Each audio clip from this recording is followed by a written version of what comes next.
ibihe ibihugu bitari bike byo kw'isi biriko biracamwo, biraboneka ko ibihugu vyinshi bihanzwe n'ibiriko biraba.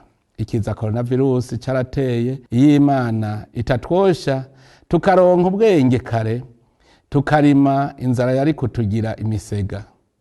Kare intambara mu bihugu twazibona ibisanzwe kuko zagirira ingaruka ababa muri ivyo, ariko ubu biribonekeza ko atari uko. Mugabe vyibonekeje uno mwaka nuko iyo igihugu cinjiye mu ntambara, ibindi bihugu bigaca bigifatira ibihano ruhasha. Ivyo bihano bica bidukora ko twese kw'isi yose, ababishizeho barimwo nabo nyene. Abarundi dutegereza kwiga ukuntu twogira kigoro nko mu gihe c'intambara nyene. Ingaruka mbi z'intambara iriko iraba mu bihugu vy'Uburusiya na Ukraine nibikorwa.